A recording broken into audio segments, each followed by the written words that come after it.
Ngayong araw ang ikalawang bugso ng cash assistance ng Department of Social Welfare and Development para sa mga PUV. Bunsod pa rin ito ng tuloy-tuloy na pagtaas sa presyo ng mga produktong petrolyo. Noong nakaraang linggo na mahagi ng ayuda para sa mga tricycle driver. Ngayong araw, mga Transport Network Vehicle Services o TNVS naman ang bibigyan ng ayuda. Sa ilalim pa rin niya ng Assistance to Individuals in Crisis Situation Program o AICS ng DSWD. At gaya nga po na nakikita nyo ngayon sa aking gilid, yung pagpuproseso po doon sa mga TNVS drivers na maaga po nagpunta dito sa San Dionisio Sports Complex para humakuha yung ayuda na magmumula dito sa DSWD. Dito po sa San Dionisio Sports Complex sa Parañaque City. Tinatayang 1,273 ang inaasahang mabibigyan ng ayuda. At ang paglilinaw po ng Land Transportation Franchising Regulatory Board o LTFRB na katuwang ng DSWD sa pamahagi ng cash aid, hindi kasama sa listahan ngayong araw ang mga motorcycle, taxi, and delivery riders. Sa Miyerkules, March 25, nakatakdang mamahagi ng ayuda para sa mahigit 21,700 jeepney drivers sa NCR. Sa Huwebes at Biyernes, March 26 at 27, mamahagi ng ayuda sa mga delivery service rider. Sa Sabado, March 28 naman, ay para sa mga motorcycle taxi driver. At kaugnay niya, makakausap po natin ngayon. Nandito po si Secretary Rex Gatchalian ng DSWD. Secretary, good morning po. Good morning, Susan. Magandang umaga. Magandang umaga rin sa lahat ng nanonood at nakikinig sa inyong programa. Apo, unang-una, Secretary, ito pong 1,293 TNVS riders na inaasahan mabibigyan ngayong araw nito ng 5,000 pisong ayuda. Yung listahan po nito, saan po galing? Susan, unahin ko muna, 27,000 yan. Sa buong Metro Manila. Sa buong Metro Manila. Pero dito 1,000 plus. 293, apo, sa Parañaque. Ang listahan ng galing sa mga TNC. Ito yung mga kumpanyang may hawak rin sa kanila. Yes. Katulad ng Grab Delivery, yung iba pang kumpanya. Tawag sa kanila, Transport Network Transport Network Companies. So sila yung gumawa ng listahan, ibinigay sa LTFRB para i-check kung valid yung mga rehistro and then ibinasa lang sa amin. So sa madaling salita, ang DSWD kami lang yung magpe-pay out, pero yung gumawa ng listahan, yung kumpanya mismo na may hawak sa mga TNVS drivers. So parang proof yun na sila ay lehitimo. Yes, actually Susan, ngayong buong araw, tulad nga sabi ko, 27,000 yan. Pero ang panawagan ko, kasi baka may mga driver na wala doon sa listahan, sana wag ho nyo aawayin yung mga DSWD na empleyado, yung mga nakapula. Kasi tulad na nasabi ko, hindi ho kami ang gumawa ng listahan. Ang gumawa ng listahan ay yung mga kumpanya nyo mismo. Kung wala kayo doon sa listahan, siguro kesa magpunta kayo sa mga payout center, puntahan nyo yung mga TNC nyo, yung mga kumpanya na may hawak sa inyo, tanungin nyo kung bakit wala kayo doon sa listahan. Kasi Susan, kagabi, for instance, nasa Valenzuela ako, umuwi ako sa amin, may mga driver ng TNVS na nagtatanong sa akin, bakit wala sila sa listahan? Dahil nga, pinublish na ng LTFRB kahapon pa listahan.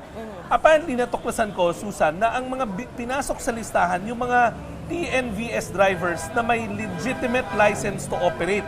Pero apparently, may mga kumpanya katulad ng Grab, yung nakausap ko mga taga-Grab, na may tawag silang temporary drivers. Ito yung mga drivers daw na matagal na nagtatrabaho sa kanila, pero hindi sila regular, wala silang slot pa. And I know that for Grab, for sure. Kaya ko sabihin sa inyo yun. Ang masaklap nito, hindi daw sila sinama ng Grab dahil temporary driver sila. Pero 2 years na silang nagtatrabaho doon. So paano nga pag gano'n? Yun nga, ang sabi ko nga, dapat ang managot dito, yung Grab mismo or yung TNC. Kausapin nila yung mga driver nila. Kasi apparently, etong mga driver na to, lagpas sila doon sa allocated quota ng Grab. Kasi parang sa pagpapaliwanag nila sa akin, meron lang fixed number ng bawat TNC, bawat kumpanya may fixed number of drivers. Sa kagustuhan ng company katulad ng Grab na dagdagan, ang ginawa nila, nag-appoint sila ng mga drivers na temporary lang. Tawag sa kanila tempo drivers. Actually, kausap ko, 2 years na siyang temporary driver, would you believe? 2 years. 2 years. So Every 6 months raw. Para ka na rin kolorum nun. Ganun na nga, every 6 months raw, binibigyan lang sila ng provisional authority ng LTFRB mamasada ng Grab. So, ngayon, ang tanong, maraming driver na tempo o yung temporary lang, yung hawak nilang license to operate, talagang hindi kayo nilagay ng Grab sa listahan. Pero gusto ko maintindihan nyo na hindi kami ang nag-alis sa inyo sa listahan, kundi hindi kayo ibinigay sa amin. Mas magandang tanong to siguro sa company katulad ng Grab.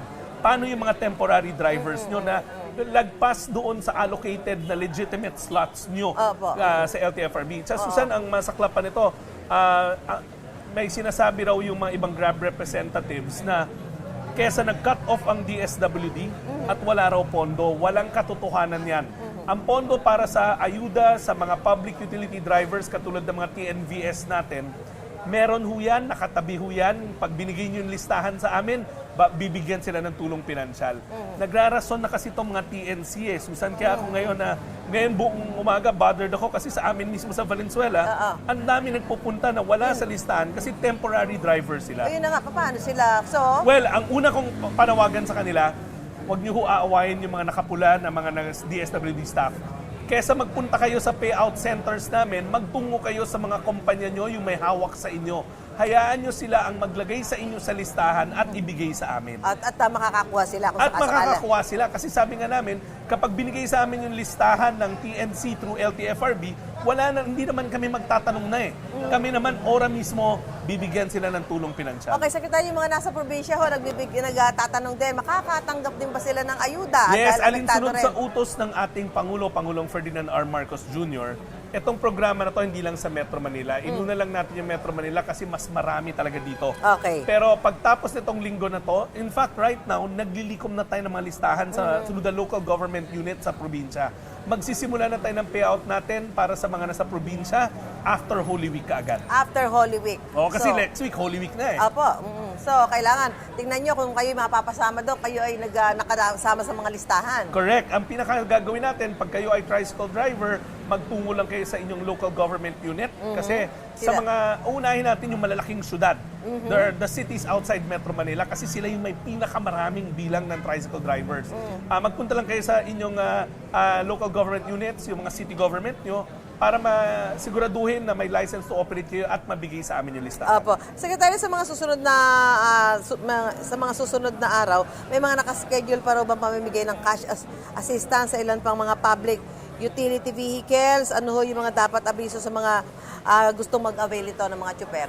Tulad na nasabi ko, bukas ang sisimulan naman natin yung mga tomorrow yung mga public utility jeeps, yung mga jeep. Sa Thursday, sa Friday, mga delivery service. Sa Saturday, yung mga MC taxi. Lahat kayo, yung listahan nang galing sa LTFRB mismo.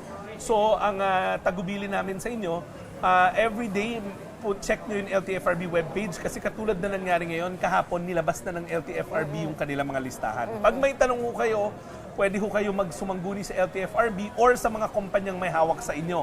Katulad sa service delivery at sa mga MC taxi, meron rin silang mga kumpanya na may hawak sa kanila. Especially yung mga tricycle driver dahil ang ano niyan ay nasa local government. Yes, pero tricycle driver, Susan, last week naka 100,000 na tayo. Babalik na lang tayo sa mga lokal na pamalaan para habulin pa yung mga iilan na maaring hindi napasama last week. Okay. Maraming salamat po si DSWD Secretary Rex Gatchalian, sir. Maraming salamat, Susan. Maraming salamat. Good morning po sa inyo. Morning. Okay. So ngayon po ito, tuloy-tuloy pa rin ho yung pag-verify dito. Ito naman po listahan na ito ay galing na nga sa LTFRB. Kailangan lang nilang double check ika nga.